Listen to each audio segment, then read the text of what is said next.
Welcome, everyone. Hello, good morning. Hello. Good morning. Welcome to this session's Let's Talk About It Ball Edition. Today we are joined by members of the Pride Center of Maryland and me, Danielle Walters. I'm a graduate assistant here at the Center for Student Diversity. And our members from the Pride Center, I'll let you guys introduce yourselves. I am Amber, and I am the Director of Trans and Gender Nonconforming Services at the Pride Center. My name is Hakeem, and I'm a case manager at the Pride Center. And can you both give us a little bit more information about the Pride Center and what your role is there and who the Pride Center serves? So the Pride Center is basically the go-to resource center for LGBTQ plus services in the state of Maryland. And we offer a variety of different resources. We have housing, counseling, HIV support groups, and things of that nature. A lot of gender affirming services as well. And we basically are just here to uplift the community in every way possible. And it's such a blessing to be able to do that because with the community that has been so oppressed, it's just a delight to be able to give the opportunity for people to just come and be themselves.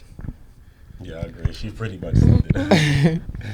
And then how about your role there? So you said that you were the director. What is the expanse to your role as a director? So initially I started as a case manager, and then there was a need for the trans and gender nonconforming community to develop some sort of resources. So I took the initiative to kind of create that for the Pride Center, and in doing that, I've been able to throw several events and develop programming for that specific demographic. And starting at the Pride Center, Maryland, I was the lead outreach ambassador, is what they're called. And as outreach ambassador, we just do outreach, basically. Reach out to the community, do table-ins, canvas different parts of Baltimore and Maryland as a whole to get people to come in and get tested and see what type of services we could offer them. And now as a case manager, pretty much do the same thing, but just help more hands-on with like data entry, etc. Thank you. So I know today's topic is ballroom culture. For our listeners and our viewers who may have no idea what ballroom is, could you give us a little bit of the background of ball, what it is, what its purpose is, and who it serves? You want to jump or I can go? Popcorn style. So ballroom kind of started in New York during the Harlem Renaissance era, 1920s. And it initially or originally they were called drag balls, where gay or queer men would dress up and have fun and compete, and they would judge who was the prettiest or who had the best runway walk. And it kind of evolved it's evolved over the years to now it's worldwide, international. There are balls everywhere, so it's basically a haven, a getaway, kind of, like a vacation almost from reality, that people are able to go and compete and have this family orientation. And it's just, like a safe space for the LGBTQ community to go and get away and just have fun. Did you want to add anything to that? Yeah, just to piggyback off what Amber said, I agree. Ballroom is just euphoria, a safe way, get away from reality, a place where you can come and be the person you really want to be in your everyday life, but you may not be as comfortable or whatever circumstances may be holding you back from being that person. You come to ballroom, you can do that. You can dress up and be a girl. You can dress up and be a man. You can vote. You can walk runway. It's like millions of categories, not millions technically, but it's a lot of different categories you can compete in for fun, and most times for cash prizes or trophies, and it's fun. It's just a getaway. It's like a place you can bring your alter ego. Yeah. Now it sounds like ball has a really deep history. Could you talk a little bit more about the history? I know you mentioned the Harlem Renaissance, and a little bit more particular for our communities of color and what that meant to them. So communities of color, it's ironic you would say, ballroom kind of was more geared around the African American and Latino community of New York, being as though there was so much segregation and kind of separation between the white community and the African American and Afro Latina communities. So during that time when ballroom was initiated, that was their escape. I'm not sure. Some people are familiar with the Stonewall riots, but that was a very significant event in not necessarily in ballroom, but for that specific demographic of people, and that community is the kind of people that would attend balls, like the drag queens of New York City. So you have those specific group of people, and then it kind of just trickles over into the underground world of New York City during that time, the 20s, 30s, 40s, all the way up until now. It just kind of grew and got bigger and bigger and bigger. A very good example of ballroom, if in case anyone would like to further their education, Paris is Burning is a movie that is wrapped around the history of ballroom and kind of based in New York City, and it hosts like a plethora of events and different personalities and different scenarios of ballroom, and it's kind of like a really, really great eye-opening film for anyone that would like to further their education on ballroom. Can you take us into what a ball actually looks like? I want to know a little bit more about the categories and the terminology that's commonly used. Okay. So, a ball, excuse me, a ball to me, what it would look like is a big space, like, with lots of people. There's usually groups or like houses, which in mainstream of society would be called maybe a team, and they all come together and they compete against the other houses, the other teams, and it's like a long runway, a judges panel. It's a commentator. Commentator is very important. Without the commentator, you can't have a ball, because that's who's going to run the show. It's going to keep the ball going. And terminology is a wide spectrum. Like you would hear all types of like things. Yeah. Some things people might think are vulgar. It's just like, it's a lot. Like, it's kind of hard to explain in depth. So like, all right. So like how Hakeem was saying, you have a commentator, which would be the equivalent to like an MC at a even like a college event or like a and then I would compare the houses or teams, as he was saying, to like maybe like fraternities and sororities. And there are like different how like fraternities and sororities, they have like kind of a theme or kind of like a reputation. Like different houses have different reputations, or they're known for like different things. Like the AKAs are like prissy and stuff like that, and then you have like ballroom houses that are like everybody is a lighter complexion, or they're kind of known for having people that society would be considered to be like pretty. So, and then you have like the houses, the houses that are like more feisty, or host a group of roughnecks or whatever the case may be, not in a negative way. But there are so many different aspects of ballroom, as he was saying. Like, we would be sitting here all day, literally. But the kind of setup of a ball, you will walk in, there's like a table of judges in the front. Maybe I would compare it to like Top Model or something. There's like a host of judges, and then there are like tables on the side of each aisle, and there's like a runway in the middle. And as the ball would go on, each category would just come, and the winner would collect trophies or cash prizes or whatever the case may be. And it leaves room for bragging rights. It leaves room for like validation, just validation in the community. Kind of build up your reputation. In ballroom, people come there to do that. And then a lot of times, people that are attending balls and they're like so high up in the ballroom scene and in their regular life, they're shy or timid, or no one really knows who they are.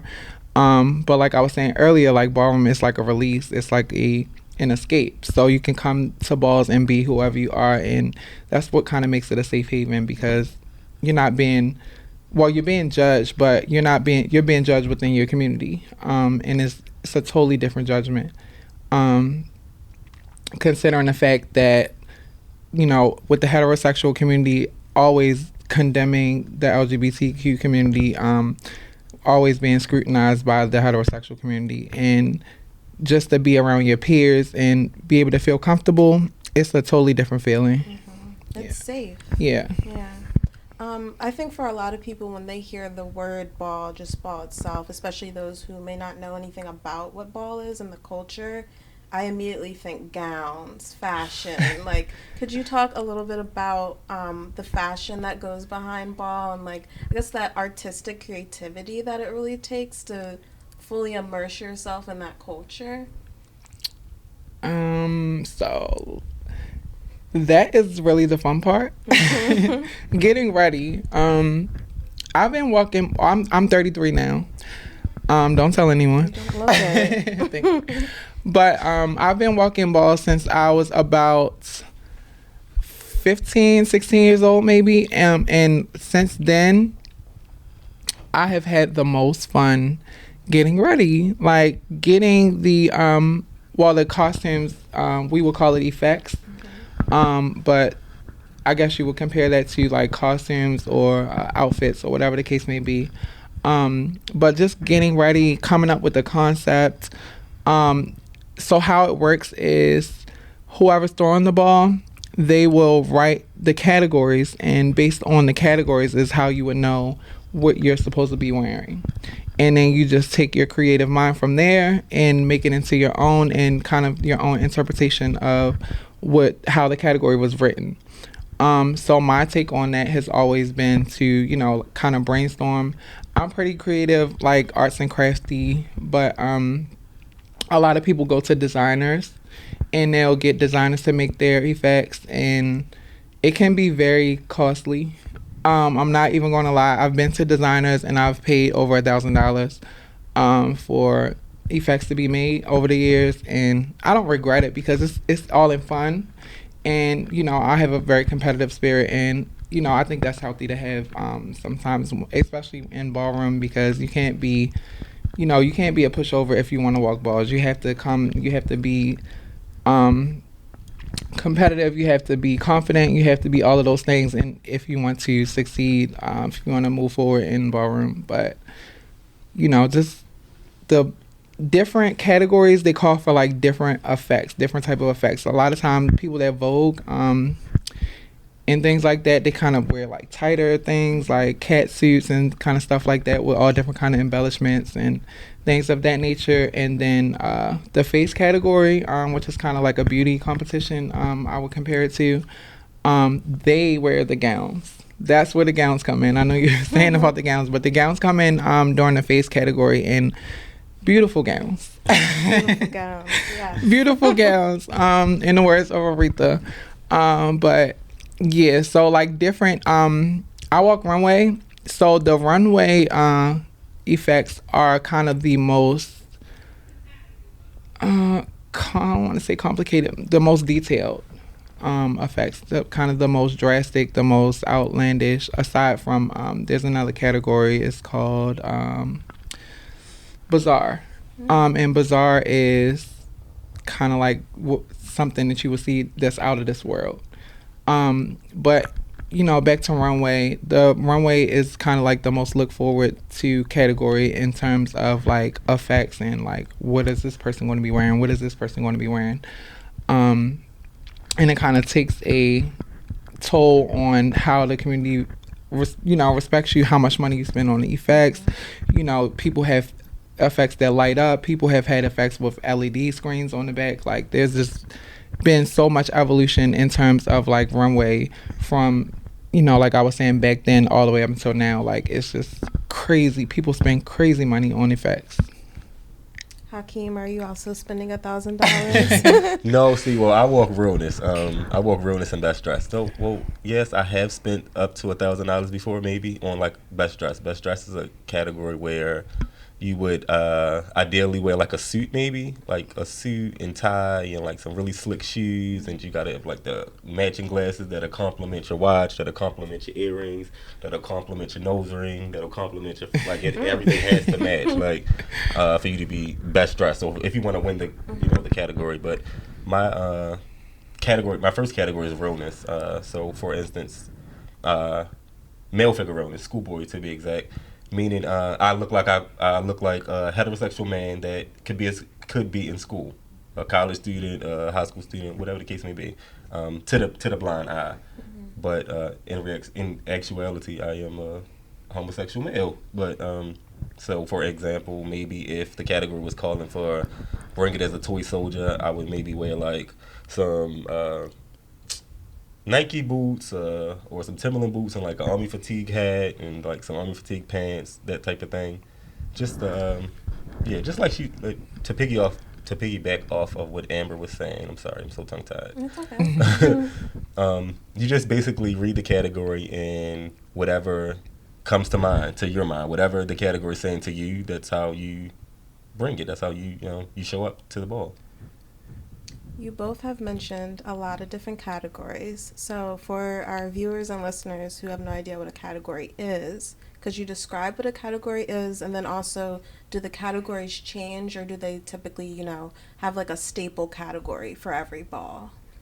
So there are kind of like a standardized list of categories that are at every ball, and they kind of change or add or take away depending on whose ball it is and what they want at that particular ball. But the basic categories are normally realness, and most categories have like subcategories to include each demographic of people.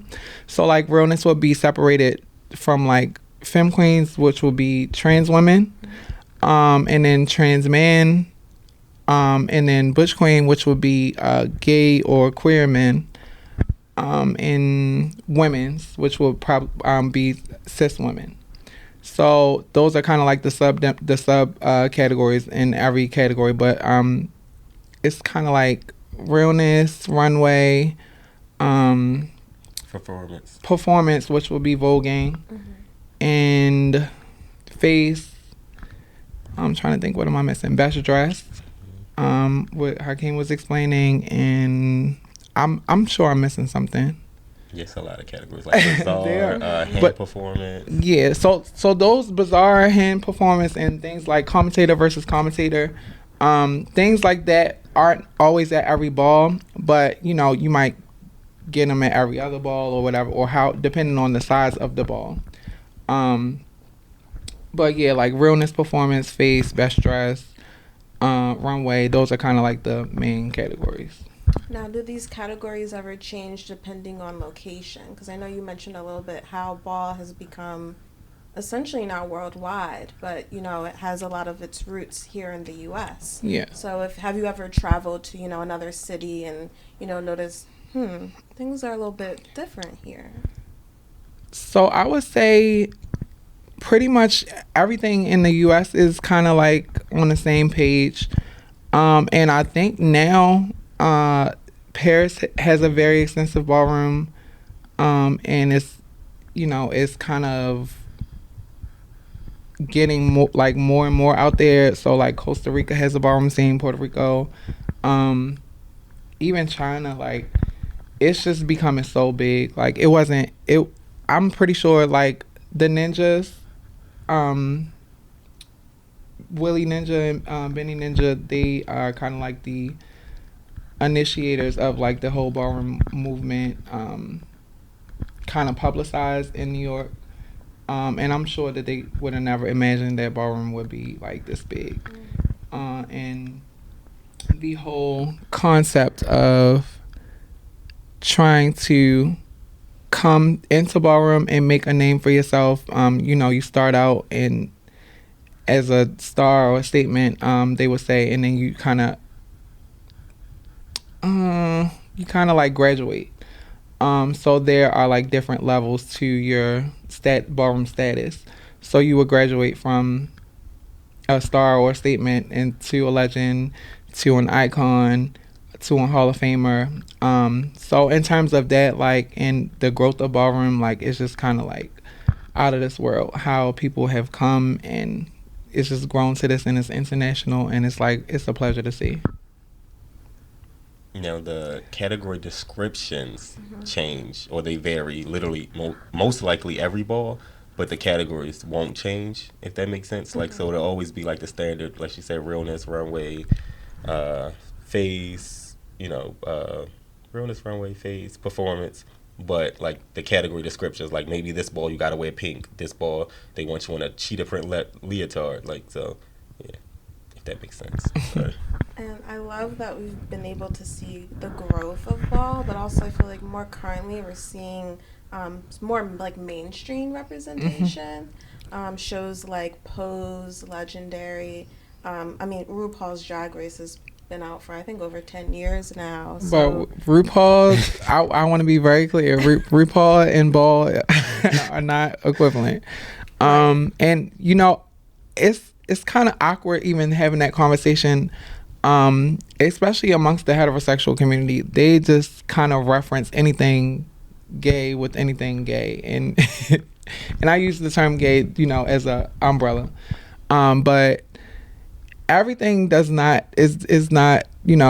have anything to do with everything. So like RuPaul's Drag Race, a lot of people say like, oh, you're trans, do you watch RuPaul Drag Race? Or you're gay, like, do you watch Pose, or were you on Pose? Like, it's just so awkward talking to people about things like that, because a lot of times people just make the assumption, and not to say that it's not okay, because everyone isn't informed or educated, but it's okay to ask questions. And I'm speaking to the heterosexual community. It is okay to ask questions, but you definitely have to make sure that you're being respectful, and not that you would making an implication, but just to speak to RuPaul's Drag Race, that has absolutely nothing to do with ballroom. Of course. Yeah. So I would hate for anyone to have the idea that if they're looking or interested in ballroom, it's not that. It is a lovely showcase of the drag culture. But that is a totally it's separated from ballroom. And kind of I could understand why someone would think that they are intertwined. But drag is like a whole different underground world, so it would be very disrespectful to kind of take that away from them and kind of mix them up into ballroom. So I shout out to all of the drag performers.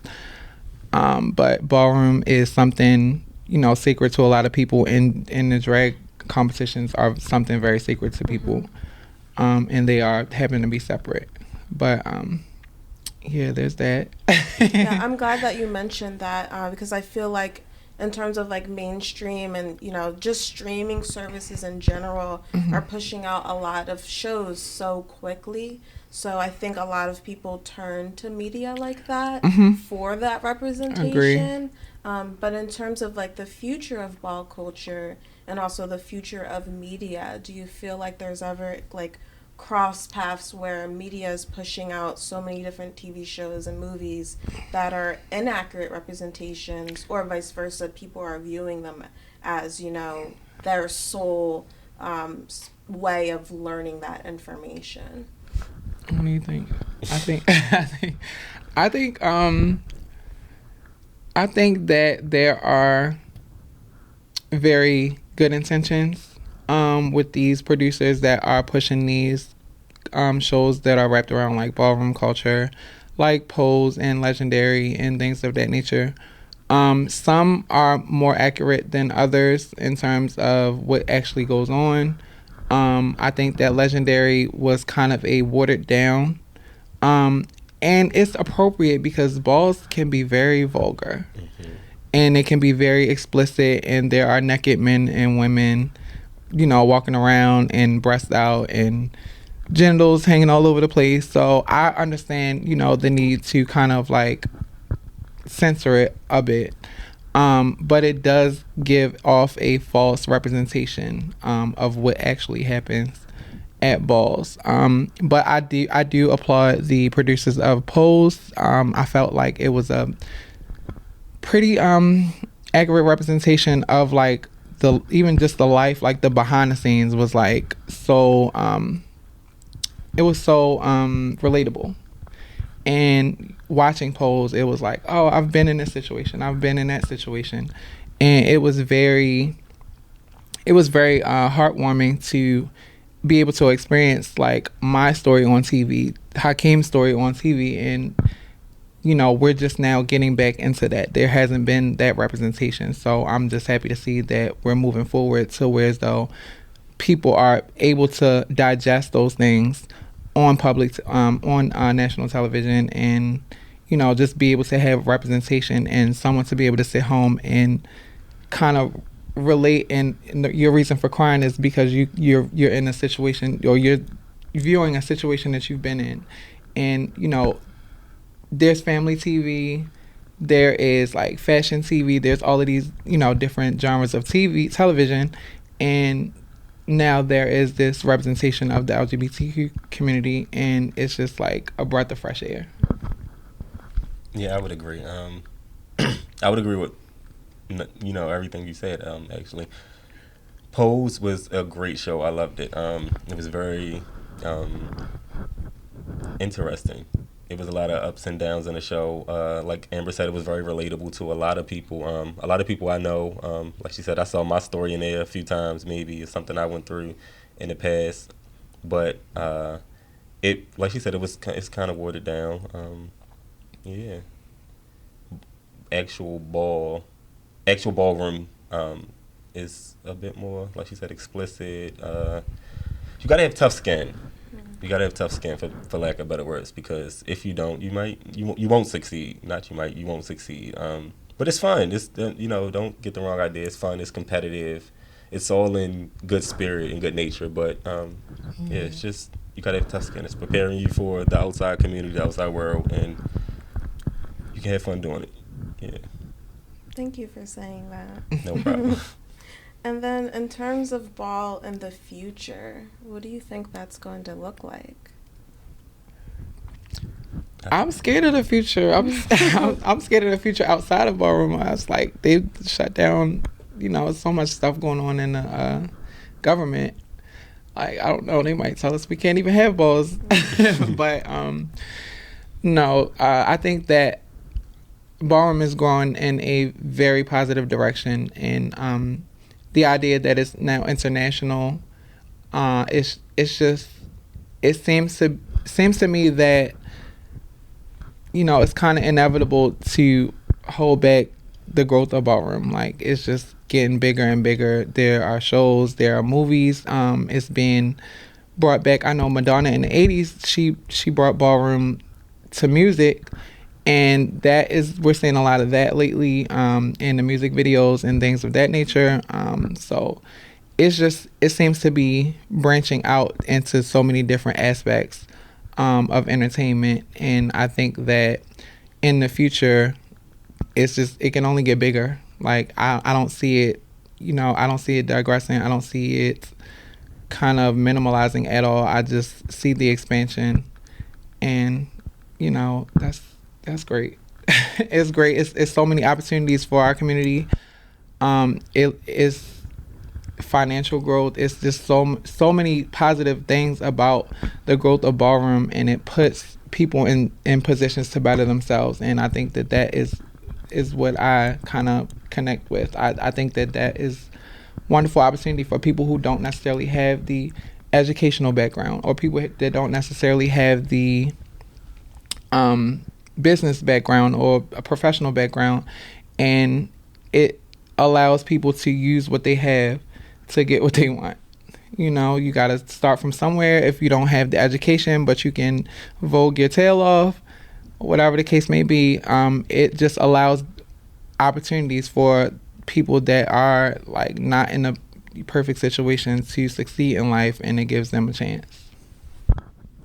I would agree. I also think that ballroom is evolving, and like you said, it's becoming mainstream. It's like really growing at a vast rate, and I think it's going in a good direction. I think it can only get better. I think it's only up from here, and I believe we're headed in a great direction. And what do you love most about ball? I think there's a lot to love. Yeah. There's a lot. What There I- is most definitely a lot. What I love most about ballroom, as a whole, is the family aspect of it, like the different houses.